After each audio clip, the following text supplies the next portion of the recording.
Renungan kita, aku orang asing di dunia. Jiwaku hancur karena setiap waktu rindu pada hukum-hukum Tuhan. Lakukan kebajikan pada hambamu ini supaya aku hidup. Singkapkan mataku supaya aku memandang keajaiban-keajaiban darimu.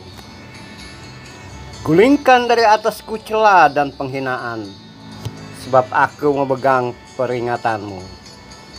Jangan sembunyikan perintah-perintahmu terhadap aku. Ya, peringatan dan perintahmu menjadi kegemaranku, menjadi penasehatku.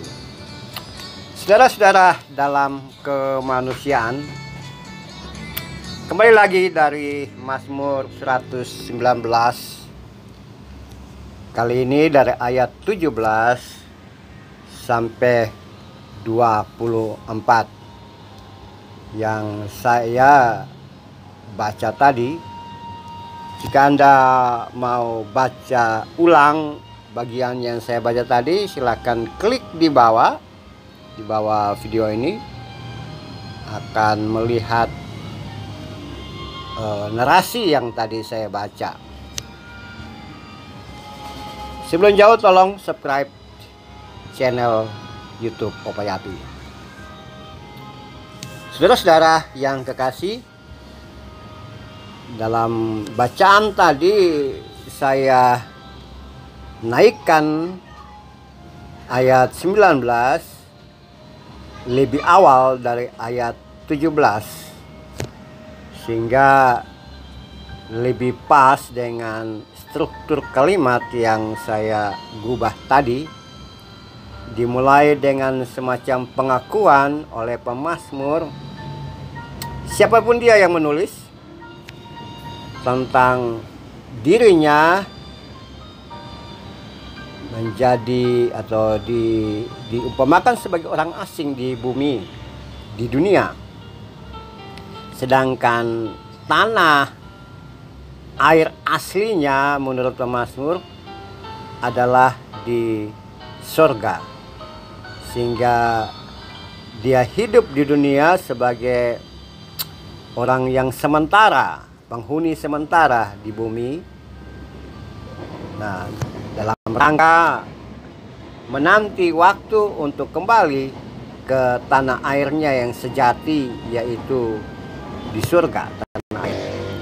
Nah, dalam konsep bahwa perjalanan hidup dan kehidupan dia sebagai seorang peziarah hidup dan kehidupan, dari lahir dan sampai pada akhirnya hidup dan kehidupan yang ia punya, ia akan kembali di tanah airnya, tanah di mana menurut dia tempat di mana ia ada, yaitu bersama atau hidup di surga. Nah, dalam hidup sebagai tanda kutip ya, orang asing di dunia ini, dalam kesementaraan itu, pemazmur ingin menunjukkan bahwa hidup itu ya, hidup itu harus sesuai dengan apa maunya Tuhan. Nah, di samping itu menurut pemazmur juga bukan saja dia sebagai orang asing di bumi, tapi dia juga orang asing dari tanah kelahirannya nenek moyang mereka, yang mereka sebut sebagai tanah perjanjian. Nah, dari sini kita lihat bahwa konteks pemazmur ini bisa juga menunjukkan bahwa tercipta jauh dari tanah kelahiran atau jauh dari tanah perjanjian. Atau yang kedua, pemazmur melihat bahwa dirinya sebagai orang asing atau sementara di dunia, ya, di dunia, dan tanah air aslinya secara spiritual dia imani bahwa ada di surga. Nah, dalam hidup kesementaraan itu, dia hanya meminta dari Tuhan bahwa biarlah ada hidupnya penuh dengan kesetiaan, dengan janji Tuhan, dengan kemauan Tuhan, dengan ikut firman Tuhan, dekat dengan ikut hukum-hukum Tuhan. dan menjauhkan diri dari segala macam cela, penghinaan, jauhkan diri dari semacam kejahatan, ya, kelakuan yang tidak bersih, sikap hidup yang tak baik. Sehingga dalam kehidupan di bumi ini, di dunia itu, pemazmur ingin menunjukkan bahwa rohaninya baik, sikapnya baik, hatinya baik, tutur katanya baik, gaya hidupnya baik, bahasa kata, bahasa tubuhnya baik, orasi dan narasi hidup yang ia sampaikan pun semuanya sesuai dengan apa maunya Tuhan. Nah, jadi dia hidup berpatokan pada firman Tuhan. Oke, saudaraku yang kekasih, saudara-saudara dalam kemanusiaan, ada dua hal yang modelnya sama dengan kita. Kita sekarang secara fisik mungkin jauh dari tanah kelahiran atau kampung halaman. Ya, kita sebagai orang asing, walaupun kita punya ID card sebagai rakyat dan bangsa, tapi kita tanda kutip orang asing di negeri tempat kita sekarang ini, jauh dari tanah kelahiran, dan kita interaksi sekarang ini. Dan yang kedua, juga ada yang berpikir mungkin sama dengan saudara dan saya, bahwa hidup di bumi, hidup di dunia adalah hidup dalam kesementara. Nantinya Tuhan, pada akhir zaman, Tuhan akan membawa orang-orang milik pusakanya, milik dia, umat Tuhan, ke tempat yang diimani sebagai surga. Jadi surga sebagai tempat di mana Tuhan ada, dan orang-orang yang memahami tempat atau surga itu sesuai dengan warisan iman atau warisan ajaran masing-masing dalam agama dan iman masing-masing, bahwa nantinya Tuhan akan membawa mereka bersama dengan dia di surga. Itu dua hal yang dari dulu sudah ada, dari zaman pemazmur sudah ada sampai ke konteks kekinian.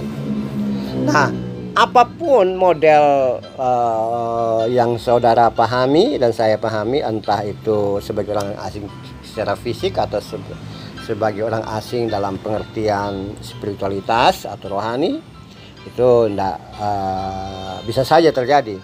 Tapi yang pasti ada kesamaan dari dua hal sebagai orang asing itu adalah bagaimana hidup sesuai dengan apa maunya Tuhan. Hidup sesuai dengan kehendak Tuhan. Dalam artian hati yang bersih, tulus, kudus, tutur kata yang baik dan benar, ikuti aturan dan maunya Tuhan,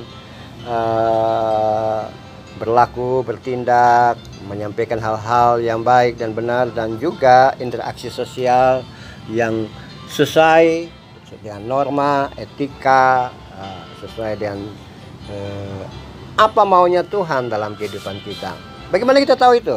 Kita kan memiliki warisan ajaran iman dari agama-agama, ajaran iman yang kita miliki. Semuanya tuh bisa menunjukkan bahwa saudara dididik Tuhan sesuai dengan warisan iman, warisan ajaran yang kita dapatkan, entah dari orang tua, dari guru, dari pemuka agama, atau siapapun dia. Nah, semuanya ingin menunjukkan kepada kita bahwa dalam hidup dan kehidupan ini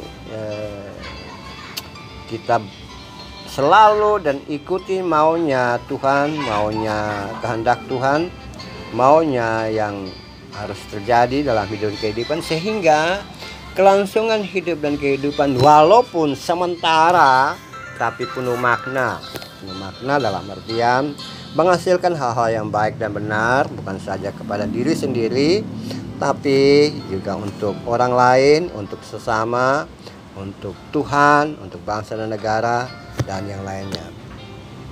So, kalau kita berkata bahwa aku orang asing di dunia, jiwaku hancur karena setiap waktu rindu pada hukum-hukum Tuhan, artinya bahwa berusahalah untuk mengetahui apa mau Tuhan. Ia sudah memberikan kepada kita sejumlah teks-teks kitab suci yang kita pelajari itu dan kita ikuti dalam hidup dan kehidupan kita. Kegemaran kita bukan saja hal-hal yang sesuai dengan hobi, keinginan, atau kesukaan kita, tapi kegemaran yang lain adalah bagaimana mengikuti perintah-perintah Tuhan dan jadikan teks-teks suci yang kita dapatkan, kita miliki sebagai penasihat utama dalam hidup itu, dan itu dalam rangka interaksi dengan sesama manusia. Di dalamnya ada kasih sayang, cinta, damai, perdamaian, dan juga ramah, kesetiakawanan sosial, dan masih banyak hal yang lain sebagai bagian dari apa yang kita dapatkan dari Tuhan yang kita tunjukkan kepada sesama kita. Nah, lakukanlah itu, maka kita akan menemukan hal yang luar biasa dari Tuhan untuk hidup dan kehidupan kita. So, sebagai orang asing, mari kita hidup menurut apa maunya Tuhan. Kita berdoa. Tuhan yang baik, jadikan kami sebagai anak-anak-Mu di bumi, di dunia ini, yang mempunyai kegemaran, yaitu mendengarkan firman Tuhan, dan kami jadikan firman Tuhan itu sebagai penasihat utama dalam hidup dan kehidupan kami. Amin.